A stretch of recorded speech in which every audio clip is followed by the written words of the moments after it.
This video is sponsored by Powergum Official, Australia's first nootropic energy gum. How are we going today, minasan? Something different from our Bayonetta 3 milk. This is not a first impressions video, I already did that, but to save you some time, according to Project Eve's first trailer, Bayonetta had the smallest resemblance. While it omitted more elements from Nier Automata, Code Vein, and Sekiro, the few Bayo similarities were initial camera angles in the first scene, the skin-tight outfit, combat cinematic, and the angel face. That was about it. It's likely the lack of Bayonetta 3 news fueled the hype of Project Eve, as the smallest resemblance of Bayonetta triggered the frenzy. Optimistically, Project Eve should not be compared to its inspirations too heavily, in order to not drown out the blind experience. It will be a great dystopian themed game that I hope reminisces the nostalgia of its predecessors. Rather than individual games, it's best described as inspired by developers like Square Enix. If anything, Eve reminded me more of the protagonist's Nahabina form from Shin Megami Tensei 5 more than Bayonetta. Now that we got that out of the way, let's see if we can piece together more of what is going on in Project Eve. It does remind me of Nier Automata,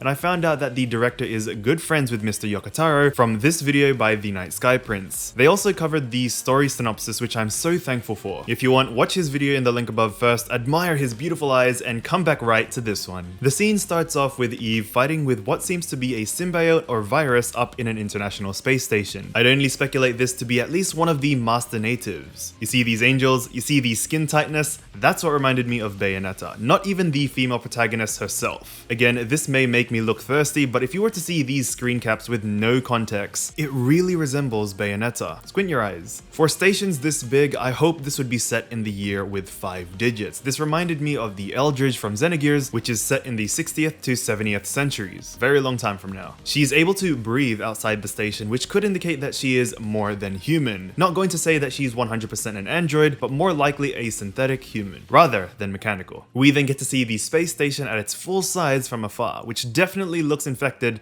by a symbiote or mold that reminded even Crazy Gal of the mold from Resident Evil 8. The feathers could hint of biblical origins and angels, while the combination of tentacles, eyes, and morbidness could indicate it's a chimera or a failed experiment. I absolutely love biblical allegories, especially in dystopian mediums. Eve speaks about the mother, quote-unquote, in heaven, which immediately tells me that there's some sort of dogma the current inhabitants of Earth are told. After Nier Automata and Scarlet Nexus, every organization that preaches prosperity and glory is now sus.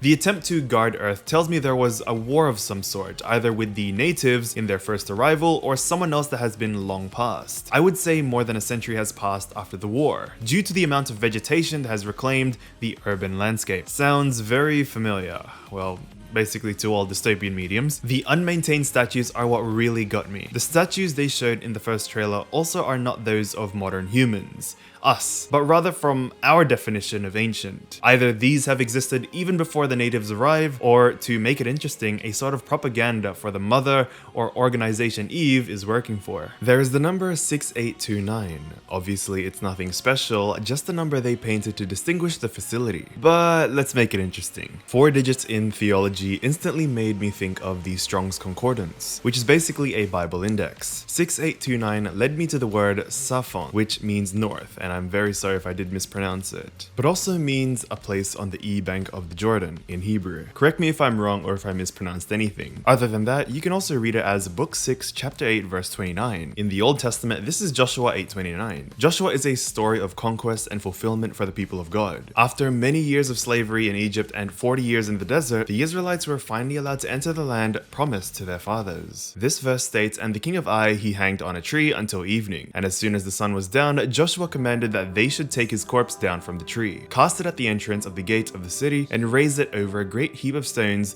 that remains to this day." I don't know about y'all, but what Joshua is all about could be a metaphor for the conflict on what happened in Project Eve. The Israelites in Joshua are mankind in Project Eve, who are expelled from Earth after losing the war against the natives. Of course, I know this is a stretch, but hopefully that biblical connection was an interesting coincidence. Up next, we get to see another language other than Korean. If anyone can translate this, please be my guest in the comments below. From what I gathered, it translated to the Station 9 Sevastopol Shopping Center. I'm very sorry if I mispronounced it again. Not really telling us about any organization, but it shows that Project Eve could be played in more than one location, continent, or country, spanning from Korea to possibly Russia. Now, what Eve is saying is likened to the war that mankind lost. I'm even starting to think that the mother who she was praising at the start is actually just mankind out there in space, who propagated to Eve's army to save humanity. Heavens, quote unquote, is also another ancient term term for the skies, or in our current term, space. How she mentions mother or mankind shows her dedication and allegiance to her mission, and in most cases we all know how this ends up. That's where we can get some real tea and conspiracy. This is one of the greatest shots of the trailer, you know, besides the angel protruding out of the megastructure gives me Drakengard vibes. I really cannot decipher what is going on here, but my best speculation is that this statue is man-made, while all the organic matter around it is at the fault of the natives. Definitely some Tree of Life vibes from Nier Automata 2, even with the same camera angle. However, the fact that she says, "lead us not into temptation," could be referring to the possibility of getting infected and used by the natives. Of course, they have to use more tentacles.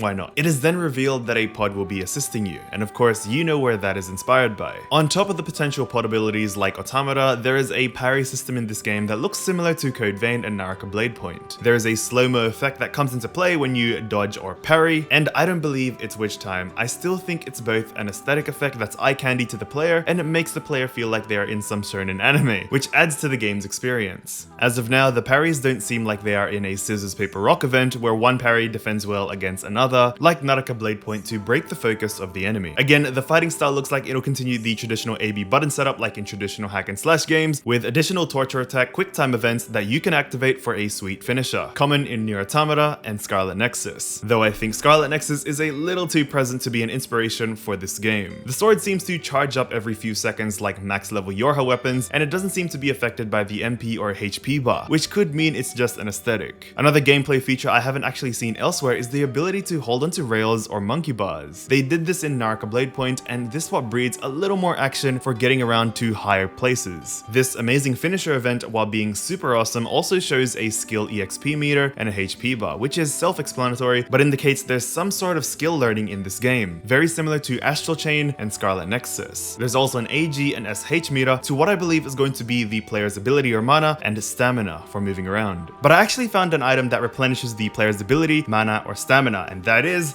Power Gum Official's Energy Gum, today's sponsor. I got you the plug. I'm gonna get you 10% off your order, so that way you can replenish your ability, mana, and stamina right now today. Link in the description if you want to get some Power Gum, and let's get this started. Again, thank you Power Gum Official for sponsoring this video. The pod also exclaims that ever since the war, great ones fled to outer space, and fellas like him got abandoned here. This tells me that the humanity of their era is still selfish. Nothing new here. But seriously, it seemed like it was more of a last resort escape plan by mankind, and that the natives are actually a human experiment gone wrong. It's just a prank, bro. I theorized that there are still humans who were considered lesser and were abandoned on Earth, left to die. To support this, the shrine in front of the abandoned sewage pipe could be one of the preserved relics that humans left behind, or knickknacks that were put there by the people left, having old photos, old furniture, and even supply boxes. Another hint is that the graffiti on the walls spell out Mothersphere, have mercy on us, and save us, save mankind, which is paramount to who the real antagonist of the story is. Obviously, it's more likely that the ones who wrote this are the next generations of humans that believe the Mothersphere is a divine entity thou shall come to save them from this wasteland of natives, when in reality, the Mothersphere is just an organization that escaped Earth into space. The twisting story of divine beings into what were actually human creations is not something new. A great example is that Xenogears did this to the people born on the new planet. Angels were actually gears, Deuce is a weapon, you get the gist. It makes you think if our history has been altered, or if old manuscripts are metaphors of previous advanced humans. Who knows? Or this is just Eve's base. Lamau, where she keeps all the photographs of her fellow paratroopers since she's the only one alive. The graffiti could be what was left of the trapped humans, then Eve came in for free real estate. It seems like there are some chips in the glass globe which are possibly like dog tags of fallen soldiers, and from what she's saying, the Mothersphere has some sort of redemption to uphold. In this case, it's chips from the fallen paratroopers. They, her squad members, won't be able to rest in peace until the mission has succeeded to regain Earth. It then quickly cuts to a battle scene which finally shows the last resemblance to Bayonetta, the baby angel face. Like in every apocalyptic action game, you have the natives. I don't know what to say about these other than... But the fact that some are advanced enough to hold weapons makes me think that this virus could be man-made. You also, according to this scene, can steal native weapons and use them against themselves. Or it's likely this is a torture attack, quick time event trigger. Okay, her hair fluttering around in this scene with the skin-tight pants and running. Squint your eyes and tell me you don't see Bayonetta in her famed witch outfit. We have another quick time event that utilizes the surrounding environment, which I think is just part of the progress of the story. This looks familiar. Okay, the fact that you can parry every single orb is just mind-boggling. That's really, really cool. It makes me relive my childhood of pretending to block bullets with a stick. But you have the slow-mo feature that comes with dodging, and again, I don't believe it to be witch time, since I think some pro players wouldn't like it. Witch time, after a while, does make it easier if it's an inbuilt feature, so I think they should do what Nier Automata did. Those overclock chips were amazing and were optional too. We have even more cinematics of Eve kicking ass, and gosh, that long hair is growing on me, goodness. But she actually reveals on her skin-tight jumpsuit the numbers 07 Eve, which means either her model number or soldier placement among her paratrooper comrades. Number 7 is also a biblical number that represents a few religious allegories. The 7 days of creation in Genesis, the 7 deadly sins, 7 archangels, 7 seals, 7 trumpets, and ultimately coined to be God's favorite number. Therefore, I conclude that Eve, and with the number 7, is possibly a foreshadowing that she'll be a cornerstone of the Earth's revival and rebirth of humanity. It's kinda already a giveaway, but it's really cool to have found a religious connection with this. Also, there are 7 archangels. It would be awesome to see if she is the 7th archangel with 6 others missing in action. Whenever I see ranks in anime and stories, I always imagine who or what the number 1 person or being looks like. Eve potentially being the 7th could entail how strong the rest of the crew were. But to speculate, I'd like to have some of her ex-crew members to have faked their deaths and sided to who the antagonist is, or chuck an A2 and become an anti-hero or vigilante. The ending scene is where the real T-spill is. Eve exclaims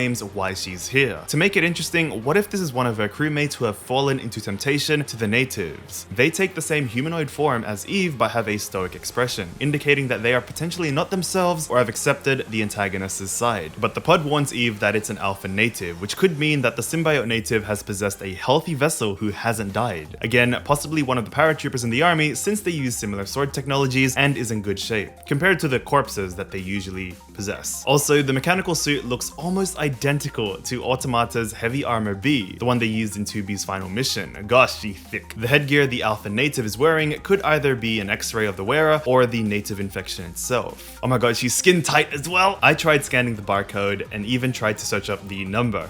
No luck. If you can find out what this is, let me know in the comments down below. Behind the title, Project Eve, there's some Hebrew subtly lurking. I had my great friends Krillian, Avi Haltman, and Sean help me out, so a big shout out to them. Avi Haltman translated it to show, to which Krillian Google translated it to be her abdomen. We had an interesting talk where we concluded that it could mean her womb instead, signifying the rebirth of humanity through Eve, like the first woman. Thanks Krillian and Avi. Sean Bah, thank you for coining the term Rakunity. You're amazing. His perspective translated it into the simple, the Project Eve. Sean and Avi did mention there was some sort of alteration to the Hebrew text, but regardless, both interpretations were awesome and I'm thankful for y'all's help. Go ahead and follow their socials and subscribe to them both. If you enjoyed this analysis, please don't forget to like, subscribe, and turn on post notifications for the channel, and let me know in the comments if I left anything out. Have a good evening.